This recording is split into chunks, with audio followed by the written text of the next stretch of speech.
Começa agora o Três Pontos. Hoje é quarta-feira, é dia de Três Pontos, hoje é dia 10 de junho. Hoje um pouquinho diferente, sem a presença e a participação de Mário Kertes. Em contrapartida, a gente tem aqui no estúdio a presença de Bob Fernandes.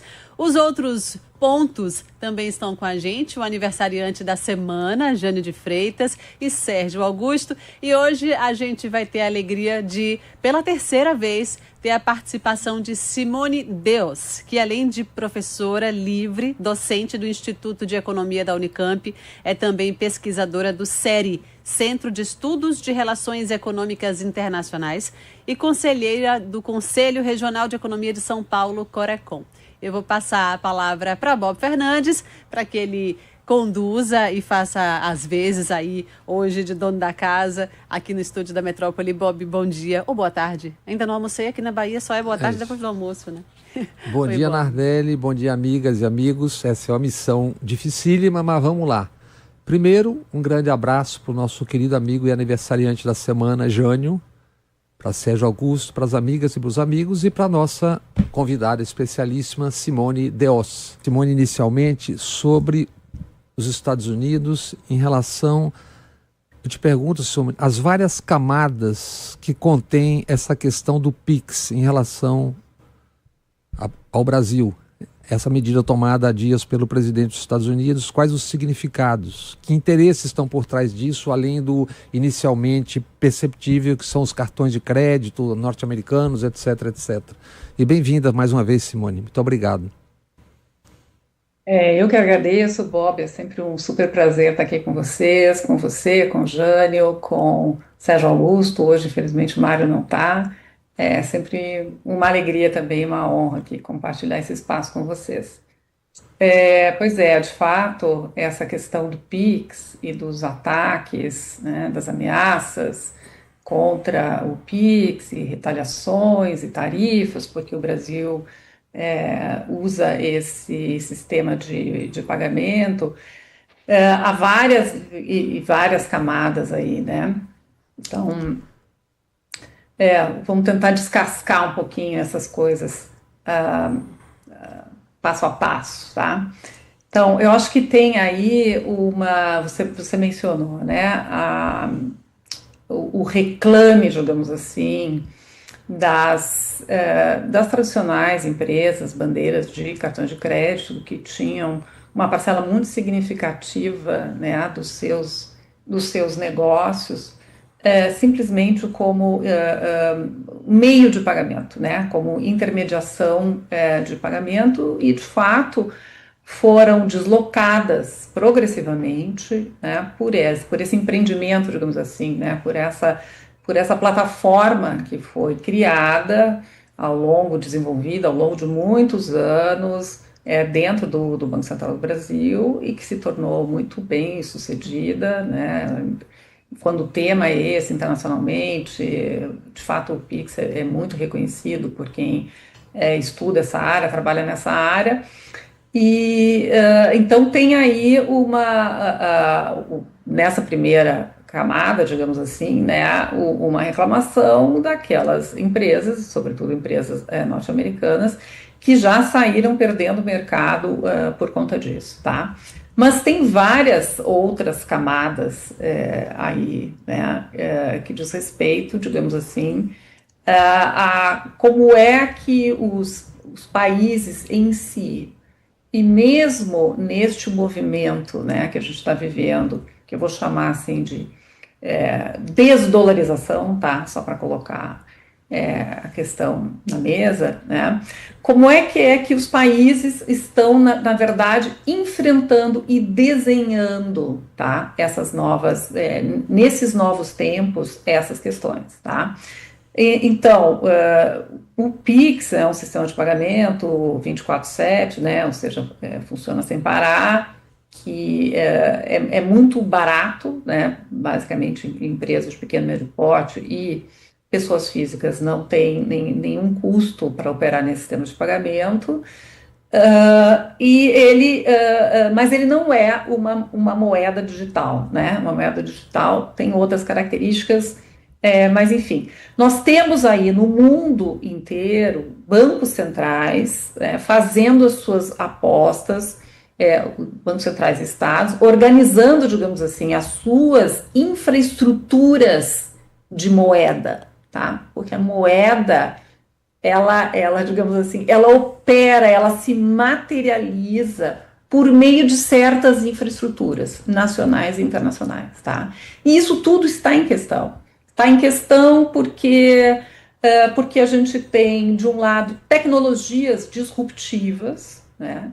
Toda essa tecnologia digital e tal, crescentemente disruptivas, que põem em questão antigas tecnologias, antigas práticas de funcionamento de sistemas de pagamento, compensação, etc., tanto nacionais quanto internacionais, que eram muito mais custosas. Então, essa é uma novidade, assim, digamos, desse cenário. E porque nós temos aí, né, um processo de decadência, não sabemos ainda se isso vai ter continuidade ou não, enfim, isso é um tema para a gente discutir, mas essa espécie de decadência agônica dos Estados Unidos, né, em que o domínio dos Estados Unidos sobre, digamos assim, as infraestruturas financeiras, tá, nacionais e internacionais, está em questão, porque muita coisa tem sido desenvolvida por bancos centrais e tal. Evidentemente, aqui uma coisa muito importante é o que vem da China, tá? Então, assim, tem muitas camadas nessa cebola. Esse ataque ao PIX, digamos assim, pega ali um ponto, mas, na verdade, isso aí tem enorme repercussão e tem muitos níveis aí para a gente discutir. Simone, uma delas seria o seguinte: pelo que acompanho, pelo que vejo, os 5 grandes meios de comunicação do mundo, que são as plataformas todas, Amazon, Google, Meta, etc., também estão trabalhando no sentido de ter meios de pagamento, ou seja, eles pretendem manter nos seus biomas os usuários, capturar os usuários e trabalhar com eles a partir dali. Então também há uma pressão desses 5 homens, são 6 pessoas, ou 7 no final só, que são os homens, não por acaso, os mais ricos do mundo. Há uma pressão deles também, então não é só o Estado norte-americano, é isso tudo. Isso também entra nessa equação, não é? Claro, certamente. Não, e essas pessoas, né, esses homens, eles são os grandes apoiadores políticos do Trump, né? E assim, essa é uma outra discussão, quer dizer, o que é hoje esse Estado americano, né? Que é completamente poroso, para dizer o mínimo, a esse tipo de influência, né? Eu brinco às vezes que a família Trump gere os Estados Unidos como se fosse o seu negócio privado, né? Fazendo alianças aqui e ali, lança sua própria moeda, né? Com a cara do Trump e tal. Então, sim, né? E essas big techs, essas grandes plataformas, elas já se ensaiaram, né? Inclusive no Brasil, no sentido de serem plataformas de compensação de pagamento. E o nosso Banco Central foi deslocando isso, né? Então, de fato, tem isso, não são só, digamos assim, dos tradicionais participantes do sistema financeiro. Então, isso é uma coisa importante, né?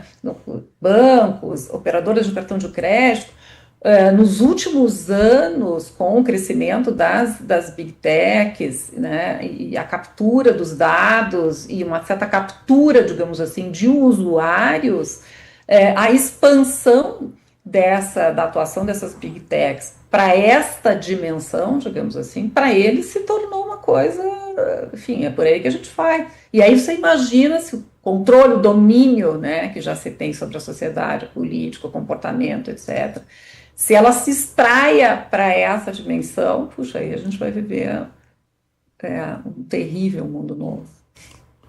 Ô, Simone, eu tenho uma pergunta de ordem prática. Você, em cima do que já vi pessoas afirmando nas redes sociais, eu agora eu só uso o Pix e o cartão Elo, ou seja, eliminou Visa, Mastercard, etc. Uhum. Qual é o alcance internacional do cartão Elo? Você pode viver de cartão Elo?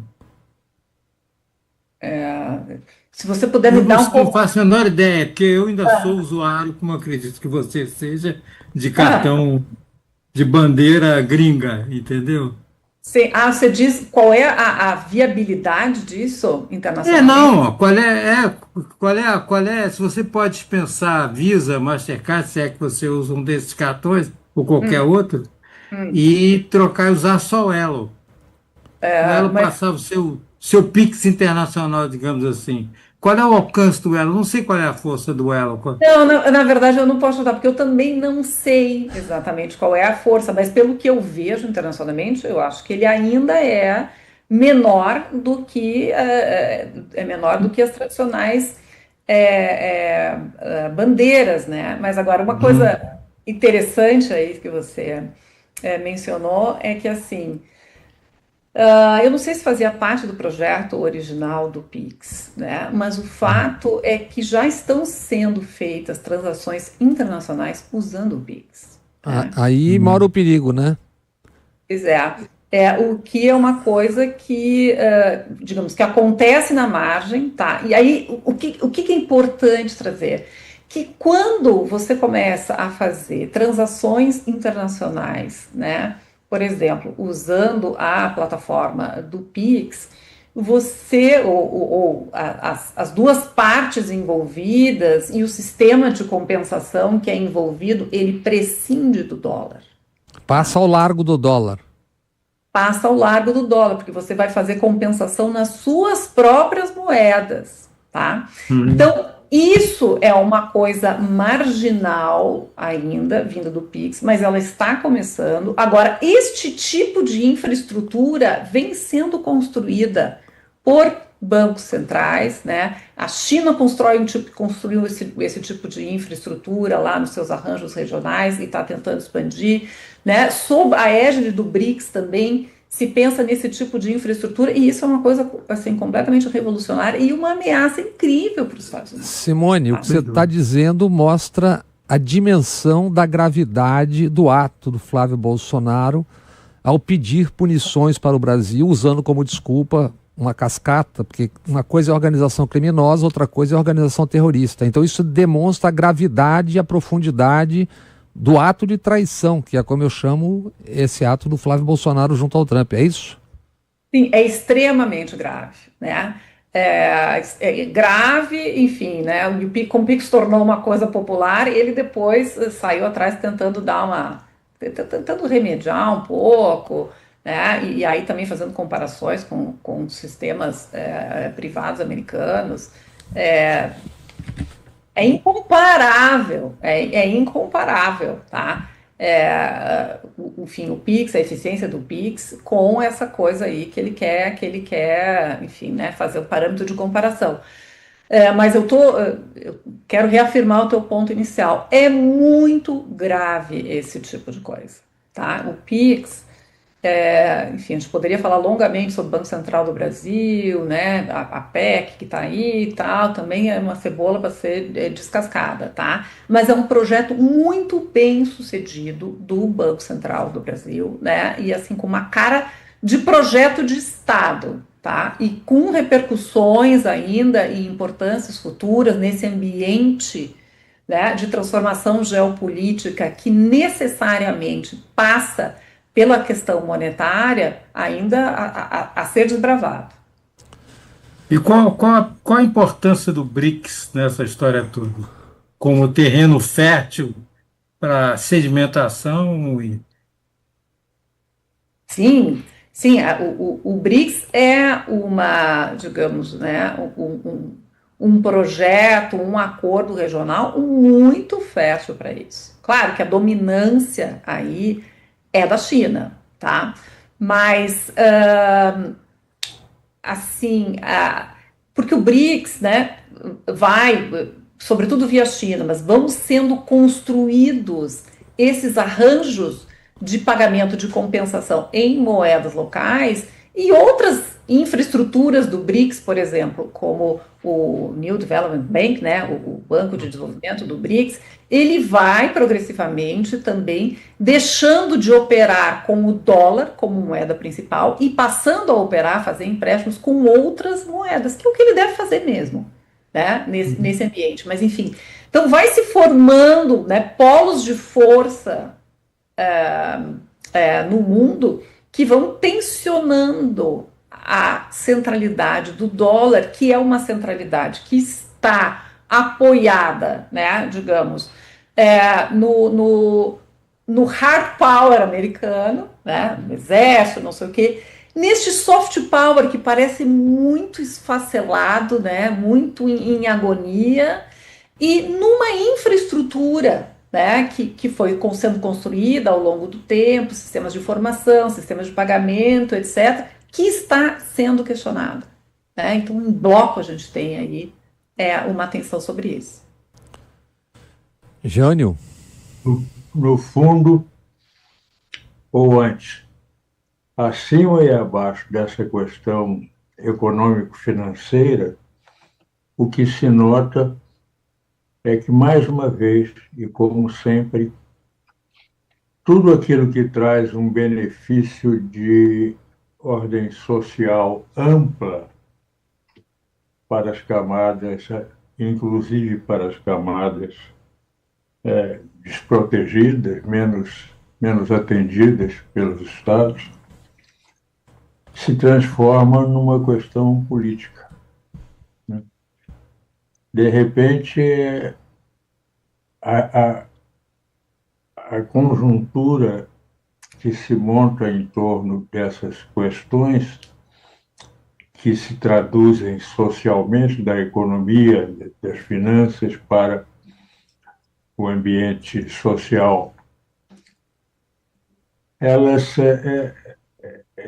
essas questões se tornam essencialmente econômicas, tal, mas formalmente políticas, né?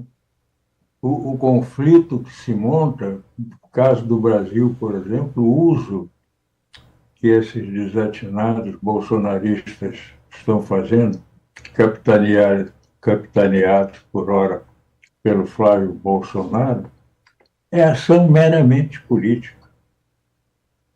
Ele, Flávio, e os seus circunstantes ali da Corriola são incapazes, asseguro isso, são incapazes de explicar o que é o PIX. Não há possibilidade. O próprio pai não sabia, né? Não há possibilidade daquelas cabeças sair uma compreensão de qualquer tipo de problema, muito menos desse complexo problema de natureza econômico-financeira. Mas, politicamente, eles alcançam o tema e utilizam o tema politicamente, porque o tema tem um sentido social. Se o tema se voltar, de alguma maneira, para as camadas, como eu disse, desprotegidas da sociedade, a ignorância econômico-financeira é sobreposta pela luta política, pelos interesses políticos. E é o que está acontecendo também no Brasil. E nessa junção de tecnologia e política e economia, um fato a se prestar atenção. Peter Thiel, que é o cofundador da PayPal e dono da Palantir, um dos chefões do capitalismo tecnológico norte-americano, esteve há pouco no Brasil e está morando na Argentina, de Milei, numa casa de 60 milhões de reais.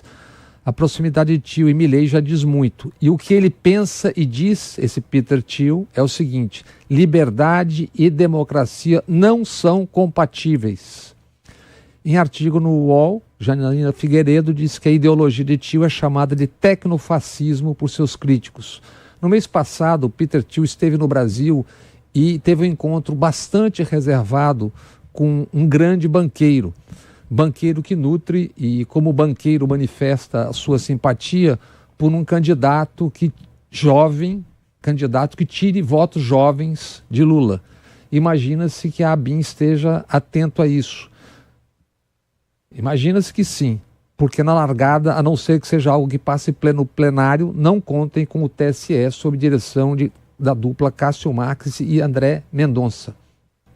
A Palantir, para a gente ter uma ideia, tem como clientes, por exemplo, Israel e o Pentágono, trabalha com trilhões de dados e desenvolve programas de inteligência artificial para o mundo privado, forças armadas e governos como o de Milei.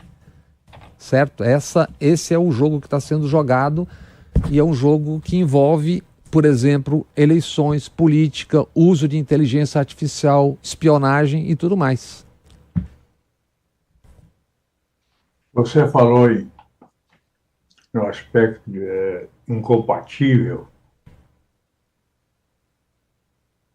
e, de repente, me ocorreu aqui, diante do que você disse, que nós vivemos dentro de uma rede de incompatibilidades gerais. A democracia não é compatível com a pobreza nos Estados Unidos. A riqueza dos Estados Unidos não é compatível com o direito da China de resolver seus problemas internos, de se desenvolver, de formar uma nova ideologia, uma nova base de princípios de um regime. Não é compatível com o PIX. Né? Os Estados Unidos hoje não são compatíveis mais com a OTAN e com a Europa. E ela, por sua vez, não é mais compatível, por tabela, com a ordem internacional, com a ordem econômica, porque ela é dependente belicamente dos Estados Unidos, ou se acha dependente belicamente dos Estados Unidos, naquele submundo mental que são as atuais lideranças políticas da Europa. Ela se acha incompatível também com os Estados Unidos, com o crescimento do comércio do Hemisfério Sul, como se viu na luta de 30 anos para chegar-se ao Mercosul prático, real. É uma rede imensa de incompatibilidades, nas quais é difícil encontrar brechas para as compatibilidades. É um mundo esquisito esse. E eu não vejo como os Estados Unidos possam sair dessa, não. Desse emaranhado de, você usar a sua palavra, incompatibilidade. Se não me engano, se ouvi bem, Simone fez referência à decadência agônica dos Estados Unidos. Foi isso, Simone? Acho que sim. Foi. Olha, é uma bela qualificação, corajosa, bela pela coragem, pela formulação, pelo vocabulário, pelo vocábulo, porque agônica é uma palavra linda, agônica. Tem um desenho sonoro muito bonito, gosto muito dessa palavra, que se junta muito bem a diametral. Fica uma combinação boa. Flaubert diria que é uma palavra justa. Hein? Flaubert diria que é uma palavra justa para qualificar o que ela queria qualificar. Pois é. E olha, aproveitando a presença da Simone, tem um tema que é local, mas não só, porque isso é o capitalismo financeiro internacional, tem sido pautado na imprensa e será tema inescapável na eleição, a necessidade suposta e extensão de um ajuste fiscal nos próximos anos. Qual é a dimensão da dívida pública e a relação disso com taxa de juros e a política monetária do Banco Central, eu te pergunto, e diante disso, quais as perspectivas de política que conciliem crescimento e controle da inflação? Porque isso vai ser um tema central na eleição, mesmo que em linguajar de sarjeta, como os caras costumam usar, né? Linguajar de sarjeta, tá bem.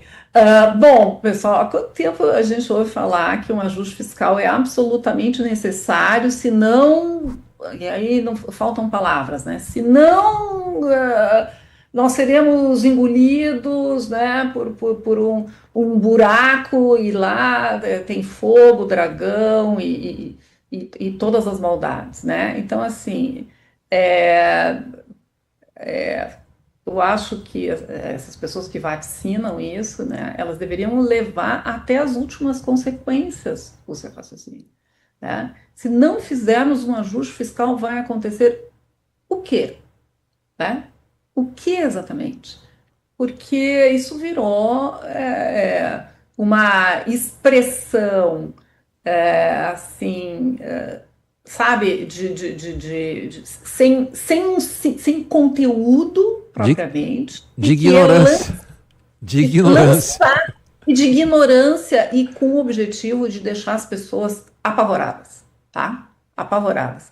Então, assim, eu até gostaria de ver, né, na imprensa, mas não tenho muita esperança, né, que um debate mais qualificado fosse colocado em cima dessas expressões, assim, ou dessas frases soltas, tá?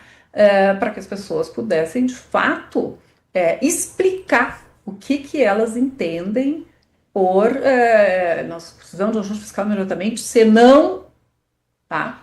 Porque as pessoas, muitas não sabem o que elas falam, algumas sabem o que elas falam, tá? E aí falam na maldade, e muitas outras só repetem isso, onde tá? está o truque e onde está o erro? Isso aí eu não tenho tanta sabedoria assim para te dizer, né? Onde é que está o truque e onde é que está o erro. Eu acho que quando o erro e o truque se juntam, a gente está no inferno, né? E isso tem sido bastante frequente, tá? Mas assim, veja, as pessoas, né, podem me ouvir e tal, e ir imediatamente para uma caricatura, que é a seguinte: a professora Simone é uma maluca e tal, não sei o quê, e ela está dizendo, então, que não tem nenhum problema fiscal, né, que o Estado pode gastar indefinidamente, que isso não vai causar nenhum problema. Não foi isso que eu disse, não é isso que eu estou querendo dizer, né? Eu estou querendo dizer que quando nós temos que tratar de gasto público, a primeira coisa mais importante que a gente tem que se perguntar é para que nós queremos gastar mais ou menos, com que objetivo, tá? Isso tem que estar ligado a um certo projeto de país, né? A um projeto de país, e a qualidade do gasto talvez seja um ponto mais importante para a gente discutir do que propriamente o volume de gastos, tá? Então, essa discussão, em geral, ela já começa, né, de um lado torto, né? E isso prejudica a qualidade do debate, né? Então, toda essa discussão macroeconômica que acabou se transformando, né, na coisa diária, digamos, da conversa de imprensa e tal, porque está no jornal, porque está na rádio, não sei o que lá, comentarista econômico, ela deveria, na verdade, estar subordinada a uma discussão de projeto de país. É isso que deveria ser discutido numa eleição. Qual é o teu projeto de país? E qual que é o papel do Estado para esse projeto de país? Não, temos que considerar que o fundo eleitoral do PL é maior do que o orçamento de, sei lá, 76% das cidades brasileiras. Só isso. E o André Lara Rezende diz que qual papagaios confundem dívida pública com dívida externa. Sim. Sim, isso é muito comum, infelizmente até alguns economistas fazem isso, né? Porque quando você pergunta, tá, mas não, então você está dizendo que não tem problema, então me explica o que aconteceu lá nos anos 80. Gente, nos anos 80, quando se diz que o Brasil quebrou, né? Ele quebrou porque ele não tinha, porque o endividamento, que não era na origem só público, mas depois foi sendo absorvido pelo setor público, porque foi um endividamento feito por empresas estatais, por empresas privadas e também por setor público. O arranjo que se fez, o ajuste, foi colocar isso tudo para dentro do orçamento público, e aí nós tínhamos uma dívida em dólar, que é o problema que pode te levar a quebrar. Isso não quebra Um numa dívida um internacional. país não quebra na própria moeda, é isso. O país não quebra na própria moeda, exatamente. Veja, não quer dizer que você possa gastar indefinidamente, porque você pode gerar inflação de demanda, porque você pode gastar mal, porque você pode estar apoiando setores que não precisam ser apoiados, porque você pode gastar sem um projeto. Entendeu? Eu acho que isso é o mais grave. Gastar sem um projeto. Né? Então essa discussão ela começa muito mal quando ela vai assim, né? Quando ela vai assim, sabe? Só nessa coisa, o que você acha que tem que fazer ajuste fiscal? Não, eu acho que a gente tem que discutir o que a gente quer como sociedade, como país. Tá? E Quando, ter clareza de quais são os limites e quais não são os limites. Pronto, aí a gente coloca a discussão, né, de um jeito que me parece adequado. Desculpa até se eu fui um pouco assim, talvez intensa demais, mas é que realmente essa é uma discussão muito aborrecida, né? quando o Congresso executa mais de 25% do orçamento que é do Executivo, o projeto de país e o Congresso do Centrão, fica claro que está Não é qualquer congresso, não. Não. Pois é, e aí é o seguinte, e é tudo opaco, né? É tudo opaco. A gente não sabe, a sociedade não sabe. Não foi apresentado num orçamento, não foi votado, né? Para onde que esses recursos devem ir ou não devem ir, para qual finalidade, né? Que tipo de ligação isso tem com o projeto de desenvolvimento local ou é simplesmente o projeto político, né? De plantão. Então, isso que é super preocupante. Mônica, a lucidez com que você trafega esses temas me impressiona muito, sabe? Porque a área do pensamento econômico é uma das menos lúcidas e mais confusas, embaraçosas, cujos objetivos dificilmente a gente consegue distinguir nesses pronunciamentos técnicos e tudo mais. E aí você traduz isso com uma segurança, com uma simplicidade, com uma lucidez abismante. Isso é fantástico. Você, André, o Arida foi assim antigamente, depois optou por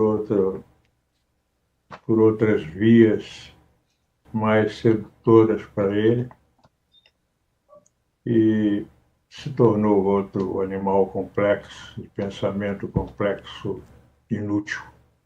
Mas ele tem Mas dito isso agora, né, Jânio? admiro muito a sua lucidez, sua lucidez é fascinante. Obrigada, Jânio, obrigada. Mas o André tem, mesmo um leigo como eu, percebe que ele tem tomado outras posições, né, Simone? Ele fez mudou de rumo André é muito bom. ou foi impressão minha? Você diz agora, nos últimos 5 anos, ou está dizendo mais tempo? Isso nos últimos 5 anos, da teoria.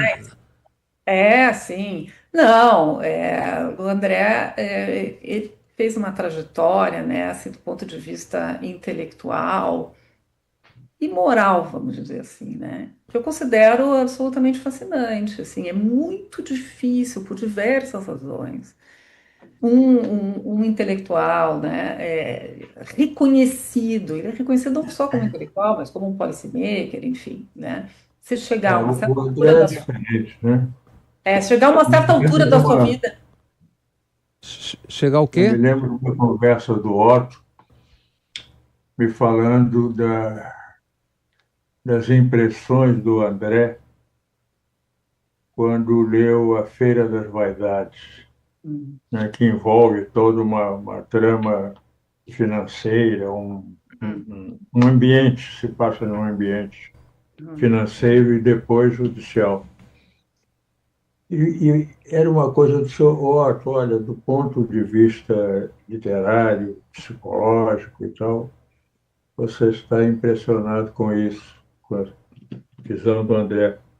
Mas eu estou impressionado com o fato de que o economista André tenha tido esse tipo de percepção, que não é comum, pelo contrário, é muito raro em economistas. Não é qualquer Galbraith que tem percepções muito além da economia É, é, e tão ricas, tão profundas. Então, o André é uma cabeça, além do mais, criativa. Que é uma espetacular, coisa, né? o André é Criativa um e ser tal, e muito corajosíssima, muito importante. corajoso. É. É o que, Simone? Muito corajoso, né? Você chegar a uma certa altura da sua vida e tal, e dizer, olha, muito do que eu vinha pensando e do que eu escrevi e tal, eu considero que estava errado, né? E a gente tem que olhar uma coisa por uma nova perspectiva. E, de certa forma, fazer isso significa romper ou abalar um conjunto de relações que você tem, né? Relações estabelecidas, enfim, né? De amizades longas ou enfim, de uma certa posição, né?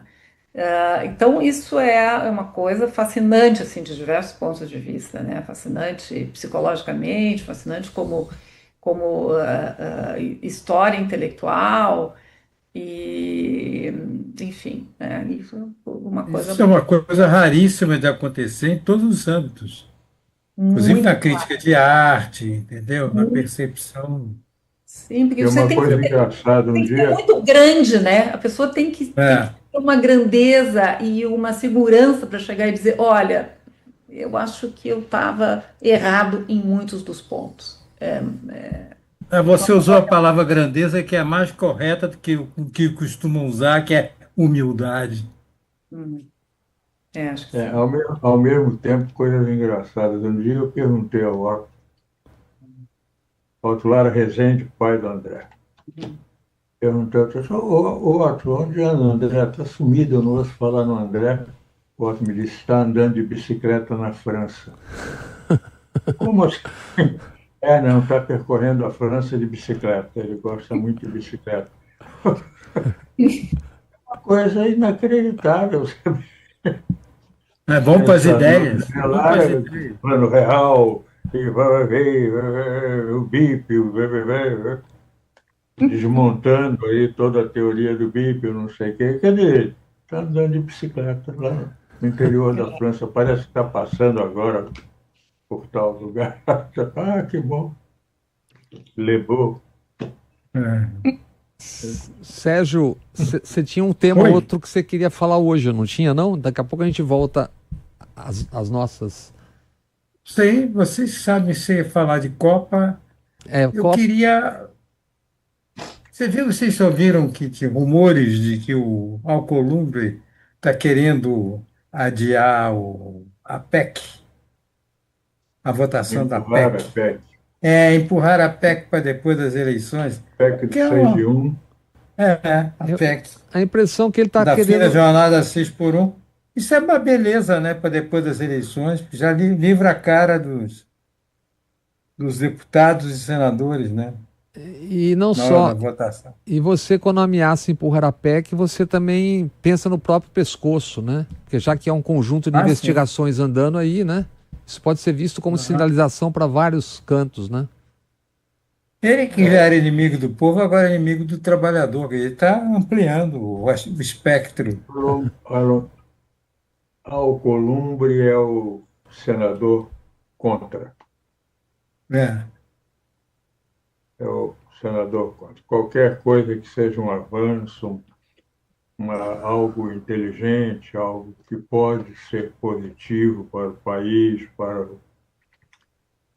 a sociedade, então a gente já sabe que posição o Alcolumbre vai ter. Mas parece que no estado dele tem tido avanços preciosos, tocados pelo pessoal dele, né? A revista Piauí fez algumas matérias importantes a respeito dos avanços. Ele tem explicações, está devendo algumas explicações importantes no que respeita às aplicações da Previdência Estadual do Amapá, a pedido do Vocaro, no Banco Master. E também a desenvoltura de um primo dele que ascendeu subitamente quando ele entrou na política. Exato. Mas Por falar em Vocaro, Diga. Por O falar em cara que enforcar e presidia a desenvoltura, eu me presidência. lembrei da dona Karina. Falando. O O que quê? é? Por falar em enforcar e desenvoltura, eu me lembrei da dona Karina da Cama. Então vamos a ela. Não, é que ela atacou também no Serviço Social da Indústria, o SESI. Mas explica um pouquinho quem é a dona Carina da Gama, que tem alguém que está de passagem e não pode estar Ela é a boiando. produtora do Dark Horse, o Pangaré, ou o Azarão, o filme do.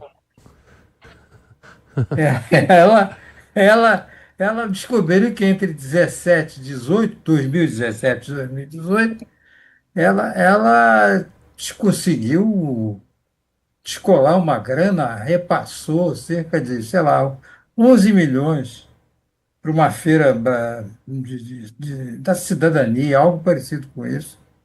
Uhum. E agora tem calacrada com isso também, está na mira da Polícia Federal. Aí, entre outros, quem tem que dar explicações é um sujeito muito parecido com o amigo da onça, aquele personagem, antigo personagem do Péricles, se eu não me engano, vocês que conhecem Ah, bem, que é o prefeito Ricardo Nunes. Quando eu vejo o Ricardo Nunes, eu me lembro muito do amigo da onça, não sei por que exatamente, mas é o que me vem à cabeça. fisicamente também é parecido, né? É isso, parece que eles jogam juntos ali, né? Mas eu queria voltar um pouquinho ao tema, tá começando Mas deixa eu terminar o negócio do Manda, SESI, manda. porque o negócio do SESI, que aliás eu descobri, o SESI está fazendo 80 anos esse ano, né? O SESI é uma coisa que está muito ligada à minha infância, Hum. porque eles fizeram, teve uma época que eles fizeram um gibi, uma revista de história em quadrinhos, que durou muito tempo, chamada Cezinho. Mandei uma ilustração para o Danilo, não sei se o Danilo. Tá Ah, aí. tá ali, ó. Essa é a capa do primeiro número do Cezinho de dezembro de 47. Cezinho, que inclusive revelou desenhistas que na época eram pouco mais que adolescentes, como Ziraldo e Fortuna. E outros caras que apareceram por lá, que eu nem me lembro mais o nome. Mas fui ver até a data disso, que eu me lembrava vagamente que o Paulo Guedes que queria acabar com o sistema S, né? Ao qual pertence o SESI e o SESC.